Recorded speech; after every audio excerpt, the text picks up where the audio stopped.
Halo semua, pada sesi kali ini saya akan membahas tentang materi digital and new media, ya. Di dalamnya ada 5 pembahasan. Yang pertama mengenai e-commerce, lalu digital adoption, marketing goals digital, Porter 5 models, dan strategic analysis. Nah, di pembahasan mengenai e-commerce, nah kita kan sering ya, e-commerce. Apa sih itu e-commerce ya? E-nya adalah elektronik, elektronik commerce. Ya, jadi kegiatan jual beli barang ya atau jasa melalui internet menggunakan website atau aplikasi. Jadi kalau mau jual beli pakai e-commerce. Nah, sering dengar itu kan ya. Nah, makanya contoh e-commerce itu yang banyak sudah kita lakukan sehari-hari itu adalah di Tokopedia, di Shopee, Amazon, Lazada ya, seperti itu. Jadi singkatnya e-commerce adalah belanja dan jualan secara online. Ya, ciri utama e-commerce yang pertama itu transaksinya lewat internet. Ya, jadi kalau selama ada internet ya kita bisa jual beli menggunakan teknologi internet ini yaitu namanya e-commerce. Kemudian bisa pakai HP atau laptop ya, pembayarannya digital jadi lewat transfer, e-wallet ya, sekarang kan ada Dana, ya ShopeePay dan lain-lain ya. Lalu menggunakan kartu ya, kartu m-banking dan lain-lain. Kemudian barang dikirim lewat kurir. Nah, itu ciri khasnya dari e-commerce ya. Kemudian dalam e-commerce itu ada yang namanya paid media, on media, earn media ya. Maksudnya apa sih? Nah, kalau paid media itu media berbayar ya. Promosi yang kita bayar supaya tampil ke banyak orang. Ya, jadi ciri-cirinya pertama dia harus keluar biaya, hasilnya cepat, bisa atur target audience ya. Contohnya apa nih paid media? Yang pertama adalah iklan di Facebook, ya, iklan di Instagram, di Google. Nah, itu. Jadi singkatnya kita bayar langsung dapat attention, perhatian, ya. Kedua ini adalah on media. Ya, on media ini media yang kita punya dan kelola sendiri, ya. Jadi ciri khasnya tidak perlu bayar iklan, ya kita punya kontrol penuh, mau isi apa ya, tulis apa di dalamnya, ya untuk ini juga untuk jangka panjang. Kalau kita tergantung sama platform kan, kalau platform itu sudah tutup atau nggak ada ya, itu kan akan hilang. Tapi kalau kita punya media milik sendiri, ya itu kita bisa atur lebih jangka panjang ya dengan luasa. Contohnya website ya, kita punya website toko sendiri, ya akun media sosial, ya blog, email pelanggan, ya seperti itu. Jadi yang kita bisa kelola secara mandiri. Jadi kalau media milik kita bisa bebas atur kontennya. Nah itu ciri khasnya ya, yang untuk on media. Nah kemudian ada earn media nih. Earn media itu media dari orang lain, ya. Promosi yang datang secara alami dari orang lain, ya, tanpa bayar. Ya, jadinya gratis, lebih dipercaya orang, ya, sulit dikontrol. Contohnya apa? Yang pertama, review pelanggan, ya, testimoni, kemudian konten viral, ya, rekomendasi di TikTok. Nah, itu kan earn media ya. Jadi kita ada rekomendasi nih pakai barang ini bagus. Nah, itu kita namanya earn media, ya, dari influencer, bisa dari mulut ke mulut, ya, kayak gitu. Nah, kemudian ada yang namanya digital adoption. Digital adoption itu adalah proses menerima, ya, menggunakan dan memanfaatkan teknologi digital secara aktif. Jadi tiga, menerima, menggunakan dan memanfaatkan teknologi digital secara aktif. Ini dalam kegiatan sehari-hari, ya, baik dilakukan oleh individu, sekolah maupun perusahaan. Jadi digital adoption itu tidak hanya punya teknologi, tapi juga bisa dan terbiasa memakainya. Ya, contohnya apa nih? Nah, contohnya menggunakan WhatsApp ya untuk komunikasi kerja. Ini sebenarnya kita sudah menggunakan dalam eh, kegiatan sehari-hari. Ya, kemudian rapat online lewat Zoom. Ya, mengelola dokumen. dengan layanan dari Google. Nah, itu termasuk dalam digital adoption, ya. Nah, jika sudah dipakai rutin dan efektif, itu tandanya digital adoption itu berhasil, ya. Oke. Nah, kemudian dalam penggunaan digital adoption itu ada pasti ada resikonya, ya. Resikonya pecah jadi dua, itu ada strategi risk dan practical risk. Nah, strategi risk ini resiko yang berhubungan dengan arah, tujuan, dan keputusan besar dalam penggunaan teknologi. Jadi yang berhubungan dengan strategi, ya, strategi perusahaan. Jadi fokusnya bisa salah strategi digital, ya, itu harus hati-hati. Jadi eh, misalnya salah memilih sistem atau aplikasi, ya kan? Teknologi tidak sesuai dengan kebutuhan, ya. Investasinya mahal tapi tidak berguna. Yang terakhir kalah saing sama kompetitor. Nah itu, ya, itu strategi kris. Jadi ini apa berbahaya ya. Contohnya sebuah kampus memilih platform pembelajaran online yang rumit. Padahal dosen dan mahasiswa lebih cocok memakai Google Workspace, ya. Akhirnya sistem tidak dipakai maksimal. Ini kalau salah arah, dia akan terjadi rugi, ya, ruginya jangka panjang. Nah, kalau practical risk, ini resiko yang muncul saat teknologi digunakan sehari-hari, ya. Jadi masalah dalam pelaksanaan, ya, kegiatan sehari-hari. Ya, misalnya pengguna belum bisa memakai sistem, ya, masih gaptek, error atau terjadi bug. Nah, ini kan jadi tidak bisa digunakan, ya, dalam kegiatan operasional sehari-hari. Internetnya lambat, data hilang, keamanan lemah. Nah, ini apa menjadi practical risk, ya. Contohnya, rapat online lewat Zoom terganggu karena jaringan buruk atau peserta tidak paham fitur. Nah, ini jadi kinerja jadi terganggu, ya. Kemudian ada bisnis model kanvas, ya. Bisnis model kanvas ini bermanfaat untuk membantu bisnis untuk merancang, ya, memahami dan mengembangkan usaha secara sederhana dan terstruktur. Ya, ini konsep ini dipopulerkan dalam buku judulnya Business Model Generation. Ya, nah, manfaat bisnis model kanvas kalau dulu kan ya kita mau membuat proposal suatu bisnis, kita harus bikin sampai berjilid-jilid, ya, proposalnya, dan itu kan sulit dibaca. Tapi dengan bisnis model kanvas ini jadi mudah, ya. Jadi satu lembar kita sudah kebaca, oh ini kira-kira bisa menguntungkan atau tidak, ya. Jadi manfaat bisnis model kanvas itu yang pertama, ya, memudahkan memahami bisnis, ya. Seluruh gambaran bisnis bisa dilihat dalam satu halaman. Nah, contohnya seperti di sini, ya, di tampilan layar ini, ya. Siapa pelanggannya, ya, produk atau jasa apa, ya, cara dapat untungnya bagaimana, biayanya apa aja, ya, dilihat dari cost structure, revenue stream, ini kan biayanya apa aja, ya, di bagian bawah ini sudah langsung terlihat, ya. Kedua, membantu perencanaan strategi, ya, ya, bisnis model kanvas ini membantu menyusun strategi bisnis yang tepat. Jadi menentukan target pasar, menyusun cara pemasaran, mengatur sumber daya, ya. Jadi cocok untuk bisnis baru maupun pengembangan usaha. Yang ketiga, manfaatnya mengurangi resiko kegagalan. Ya, dengan BMC kita bisa menganalisis kelemahan, ya, sejak awal. Jadi kita bisa lihat apakah biayanya terlalu besar. Ya, kita bisa pertimbangkan ini bisa dilanjutkan apa tidak, ya, bisa jalankan atau tidak. Apakah pasarnya sudah tepat, ya? Apakah untungnya cukup? Jadi resiko salah langkah bisa dikurangi. Ya, sekarang banyak kan yang ngetren, oh, mau bikin kafe, ya, bikin yang sejenis Starbucks, bikin 3 bulan, 5 bulan tutup, ya, ganti bisnis lagi yang lain. Nah, itu karena perencanaan di awalnya tidak matang, ya. Kemudian yang keempat, manfaatnya adalah mempermudah diskusi tim. Semua tim punya pemahaman yang sama tentang bisnis, ya. Lebih mudah rapat, tidak salah persepsi, ya. Kerjanya lebih kompak.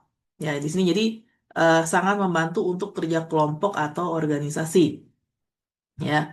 Kemudian Yang kelima, manfaatnya adalah membantu inovasi dan pengembangan. Ya. Jadi ini mudah diubah dan kembangkan. Ini misalnya ada yang perlu ditambahkan, dikurangi ya pas saat diskusi tim. Nah itu mudah dilakukan ya. Bisa coba ide baru, bisa evaluasi model lama, bisa adaptasi tren digital. Ya, jadi ini cocok nih untuk era digital dan UMKM yang sekarang banyak dijalankan. Kemudian kita, kenapa kita perlu membuat bisnis model?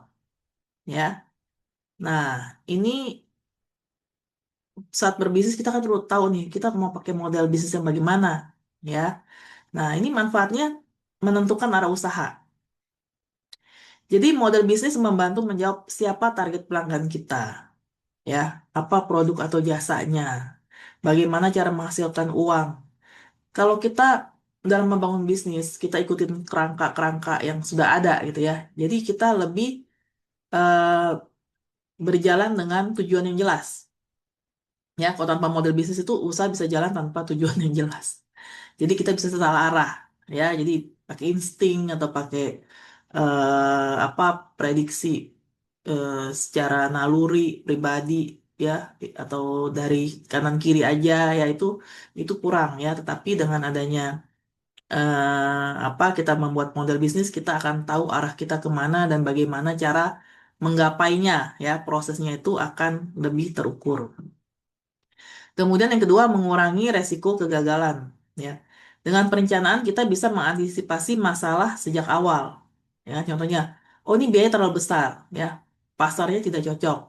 Misalnya kita mau bikin usaha untuk mobil sport, tapi lokasi kita berada di puncak, ya, di Cisarua situ, ya, kan agak susah ya, karena kan ke sana orang banyak kan untuk jalan-jalan, ya.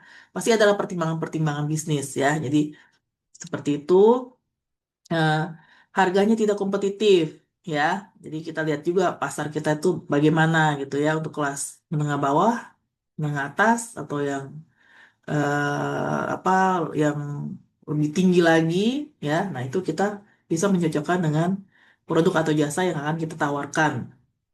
Ya. Yang ketiga, membantu mengambil keputusan. Ya. Model bisnis jadi panduan saat menentukan strategi. Ya misalnya mau fokus online atau offline, ya kan? Mau kerja sama sama siapa nih? Ya, perlu tambah produk atau tidak. Jadi keputusannya akan dibuat menjadi lebih matang, kan? Kemudian keempat, memudahkan mencari modal dan kerjasama. Ya, jadi investor mitra itu lebih percaya pada bisnis yang punya rencana jelas. Ya, jadi kalau kita bisa menyampaikan ya visi misi kita, kita bisa jelasin proses kita seperti apa, itu akan membuktikan bahwa usaha kita itu dikelola dengan serius. Ya. Kemudian manfaatnya adalah membuat bisnis lebih siap berkembang. Ya. Dengan model bisnis, usaha mudah dievaluasi dan dikembangkan. Jadi tahu bagian yang lemah ya, bisa diperbaiki, siap scale up ya. Nah, ini cocok untuk jangka panjang. Kemudian materi berikutnya adalah marketing ghost digital. Ya, ini artinya apa sih ya marketing ghost digital? Ini kegiatan pemasaran yang sebelumnya dilakukan secara offline, ya, kini beralih ke media digital online, ya. Jadi promosi tidak lagi hanya lewat brosur, spanduk, ya, tapi bisa lewat internet. Contoh marketing ghost digital itu kan dulu tradisional ya, kita sebar brosur ya, promosinya dari mulut ke mulut. Sering kan kita ketemu ke mall itu ada di apa bawah tangga eskalator ya dibagi-bagi ya brosur-brosur. Nah, itu contoh-contoh yang sifatnya tradisional. Nah, kalau sekarang udah digital ya, kita bisa promosinya lewat Instagram ya, iklan di Facebook ya, terus masukin di Google Ads ya. Jadi pasti cari muncul tuh di pencarian Google ya. Video promosi di TikTok, jualan lewat WhatsApp. Jadi semuanya bisa dilakukan secara online ya. Nah, ini tujuannya apa sih? Ya, kita bisa menjangkau lebih banyak orang, ya, lebih hemat biaya. Jadi kan nggak perlu cetak-cetak ya, cukup dibikin desainnya. Bikin desainnya pun sekarang udah banyak ya, apa tools ya yang membantu kita ya, bisa pakai Canva, ya bisa pakai Adobe Photoshop dan lain-lain ya. Nah, jadi eh, hemat biaya lah, lebih murah ya, lebih tepat sasaran juga. Kalau bagi-bagi brosur gitu kan kadang-kadang lihat juga enggak ya, sampai di atas dia ya, di tangga eskalator di atas udah langsung dibuang tong sampah ya. Kalau ini kan berarti yang nyari ya, kebetulan apa ada yang memang serius nyari ya, dia bisa ketemu produk kita, atau yang pas lewat iklan kita cocok ya, dia bisa langsung apa melakukan transaksi ya. Lalu mudah diukur ya. Kita bisa tahu berapa orang yang lihat iklan, berapa yang beli, berapa yang tertarik ya, seperti itu ya. Contohnya, misalnya masih, aduh saya masih belum paham nih Bu. Ya, misalnya UMKM makanan ya kan, dia kan upload foto tuh di Instagram ya. Nah, terus atau kita buat video di TikTok ya. Nanti orang mau beli kan ada klik keranjang kuning. Nah, kayak gitu. Jadi langsung saat itu customer kita suka, langsung klik, langsung beli ya. Nah, kayak gitu. Jadi itu sudah marketing goes digital. Nah, kemudian apa itu affiliate marketing? Ya, sekarang kan banyak ya affiliate marketing ya di TikTok ya, di Shopee. Nah, affiliate itu adalah cara mendapatkan komisi dengan mempromosikan produk orang lain lewat link khusus ya. Jadi jika ada orang yang beli lewat link kita, kita dapat komisi ya. Nah, contohnya apa nih, Bu? Ya tadi ya, Shopee, TikTok, Tokopedia, Amazon ya. Nah, jadi kalau di TikTok itu setahu saya kalau kita udah apa punya follower minimal 600-an ya, itu nanti akan muncul namanya TikTok eh, affiliate ya. Nah, ada affiliate centernya, kita bisa masuk, nanti kita bisa pilih-pilih produk mana yang mau kita promosikan ya. Lalu kita bikin konten ya, kita bikin konten, nanti kita upload videonya, terus ditautkan tuh ya video kita ke apa produk tersebut ya. Kalau TikTok kan kerjasamanya sama Tokopedia ya, kita tautkan ya. Nah, nanti jadi di bawah, nanti pas kita publish di bawah video kita itu ada keranjang kuning ya. Nah, nanti misalnya setiap orang beli produk kita, kita dapat komisi berapa gitu ya, 5.000 rupiah, 7.000 ya, tergantung ya. Kurang lebih dia tuh 20% komisinya ya. Nah, itu kan kalau satu ya, kalau yang beli satu hari itu ada 100 orang, 200 orang kan lumayan ya. Nah, itu affiliate marketing. Jadi kita membantu mempromosikan produk orang lain ya. Affiliate itu ada yang amatur sama amatir ya, sama profesional. Nah, amatir ini cirinya gimana nih ya? Dia menjalankan affiliate secara coba-coba, jadi iseng aja ya. Ini postingnya tidak rutin ya, asal share link ya, tidak pakai strategi, konten seadanya ya, fokusnya pengen cepat dapat uang, instan ya. Kalau dalam waktu seminggu 2 minggu nggak ada yang beli, udah patah semangat. Nah, itu biasanya yang amatir ya. Kalau yang affiliate profesional ini menjalankan affiliate seperti bisnis serius ya. Jadi posting rutin dan terjadwal ya kan. Buat konten menarik ya, baik review, tutorial, testimoni ya. Paham target pasar, bangun kepercayaan. Jadi dia sering buat-buat konten ya. Tidak harus langsung jualan terus ya, tapi dia memberikan opini eh, pribadinya ya, yang bisa merangkul banyak orang lah ya, yang positif seperti itu ya. Lalu ada evaluasi performa ya. Nah, kemudian ada yang namanya Porter Five Model ya. Porter Five Force Model ya, ini adalah model untuk menganalisis tingkat persaingan dan kekuatan pasar dalam suatu industri ya, agar bisnis bisa menentukan strategi yang tepat. Ya, model ini pertama kali dikembangkan oleh Michael Porter. Nah, jadi Porter Five Force itu apa sih? Intinya dia adalah alat untuk melihat seberapa kuat tekanan persaingan bisnis kita, ya. Nah, jadi kalau kita mau memulai bisnis, kita lihat nih, ini ada 5 kan ya. Ada threat of new entrants, bargaining power of buyer, ya, intensity of competitor rivalry, bargaining power of supplier, sama threat of substitute product or services. Nah, ini kompetitor rivalry, ya. Nah, yang tengah ini, seberapa ketat saingan di industri yang sama? Ya, contohnya banyak toko online jual produk serupa, berarti ini persaingannya tinggi, ya. Kemudian ada nih ancaman pendatang baru atau threat of new entrants, ya. Seberapa mudah orang baru masuk ke bisnis ini, ya kan? Ya, yang susah masuk bisnis apa misalnya contohnya bisnis pesawat terbang. Ya, ini kan berarti low, ya, rendah tingkatnya karena kan orang untuk masuk susah. Tapi kalau bisnis ya tekstil, fashion, ya baju, ya itu ancamannya tinggi karena banyak pesaing baru, ya. Kemudian bargaining power of buyer. Ya, ini seberapa besar pengaruh pelanggan terhadap harga, ya. Contohnya kalau pembeli bisa pindah ke toko lain, mereka bisa minta harga murah, ya. Berarti ini bargaining power-nya rendah. Tapi kalau pembeli itu udah pasrah lah kalau harga berapa dia pasti beli. Nah, itu berarti tekanannya tinggi, ya.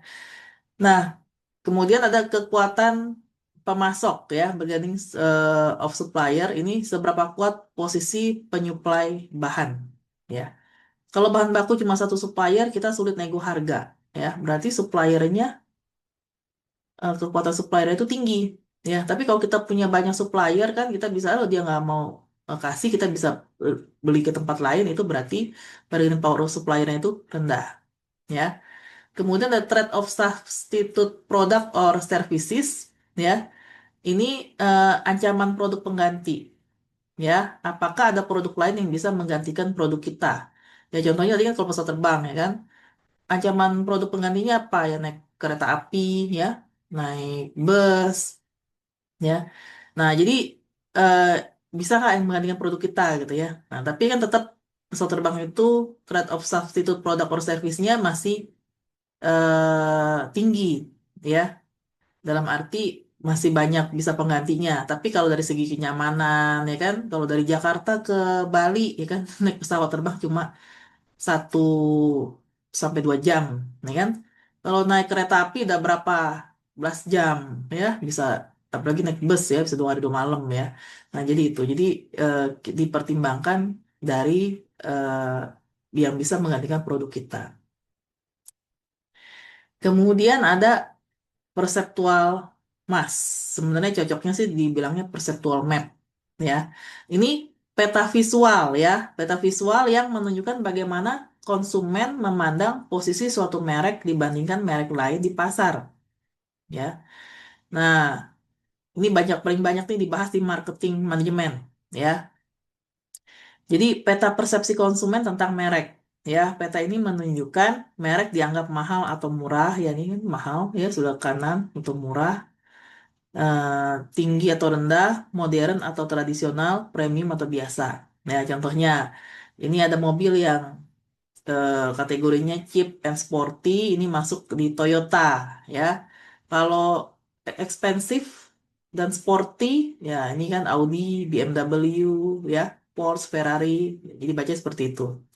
Jadi kalau kita mau bikin apa ikut industri otomotif, ya, kita mau bikin merek baru, kita lihat dulu nih kita mau di bagian mana, cheap and sporty. Nah, berarti kita tahu bahwa saingan terbesar kita adalah Toyota, ya, dan itu akan membantu kita untuk eh, apa eh, membuat strategi usaha, ya, ke depannya gimana.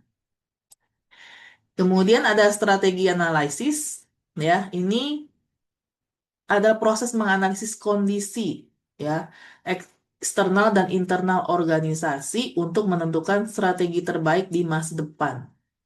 Jadi, bagaimana sih kita melakukan strategi-strategi bisnis, ya, supaya tidak salah arah dalam mengambil keputusan, ya. Ini juga banyak dikembangkan oleh Michael Porter, ya. Jadi, intinya bagaimana menganalisis situasi sebelum menentukan langkah besar, ya. Ada dua hal utama di sini, ya. Analisis internal dari dalam, ya, itu melihat kondisi organisasi sendiri. Misalnya kita lihat kekuatan, ya, SDM, teknologi, dana kita bagaimana, ya. Lalu kita selain melihat kekuatan juga melihat kelemahan, ya. Kurang modal, kurang skill, sistem lemah, ya. Jadi bagaimana cara apa, mengatasinya ya dengan strategi. Kemudian ada analisis eksternal ya dari luar. Itu kita bisa lihat lingkungan dari luar seperti pesaing, pasar, teknologi, regulasi, tren masyarakat ya. Contohnya banyak platform belajar online, persaingan kan makin ketat. Nah, ini kita bisa pertimbangkan ya. Alat yang paling sering dipakai ya itu eh, apa? Ada SWOT analisis ya, tapi nggak ini aja sih ya. Sebenarnya ada Porter Five Force yang tadi ya, Pestel Analysis juga bisa. Pestel singkatannya apa sih P-nya? Pestel, P-nya politik, E-nya ekonomi, S-nya sosial, T-nya teknologi, E-nya environmental, ya, environmental, yang L-nya legal, ya. Nah, kalau SWOT analisis ini kita lihat dari segi S-nya strength ya atau kekuatan, W-nya weakness ya atau kelemahan, O-nya opportunity, threat-nya T apa? Ancaman ya. Jadi ini untuk melihat posisi organisasi secara umum. Nah, cara kerja SWOT analisis itu bagaimana sih? Ya, ini dengan mengidentifikasikan kondisi internal dan eksternal organisasi.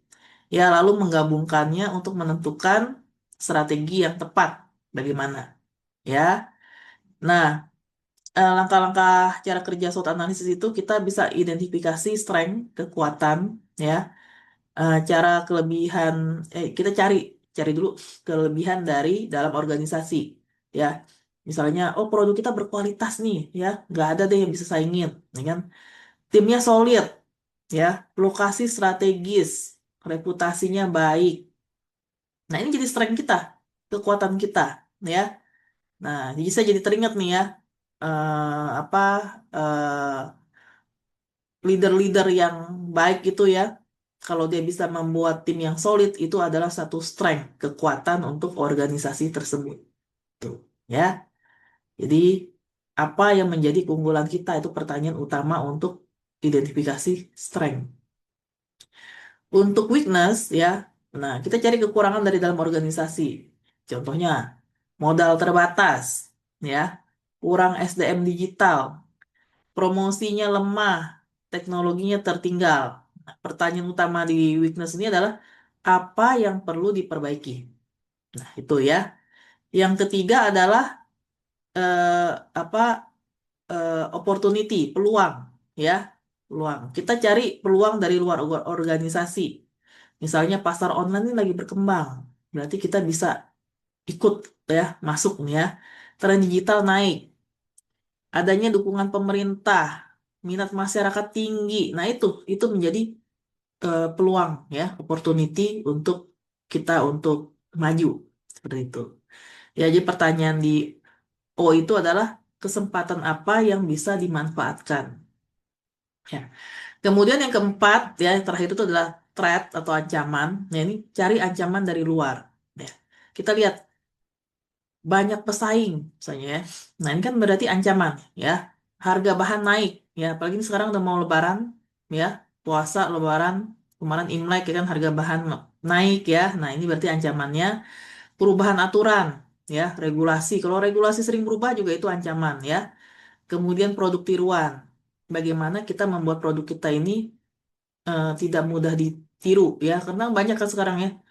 Makanya hati-hati juga ya kalau belanja di apa marketplace ya, kok ini harganya murah padahal kalau kita lihat di gerai-gerai yang lain ya seperti di Alfamart, Indomaret dan lain-lain itu harganya misalnya 10.000 tapi kan bisa 3.000 ya. Nah itu tanda tanya juga ya, jangan langsung wah ini murah nih harganya ya. Nah itu barangnya bagaimana, asli atau palsu ya, seperti itu. Oke, jadi eh, sekian ya untuk sesi pertama hari ini. Kita akan lanjut lagi ke sesi-sesi berikutnya. Kalau ada pertanyaan bisa kontak saya di susana.mhs@gmail.com. Oke, makasih semua. Thank you.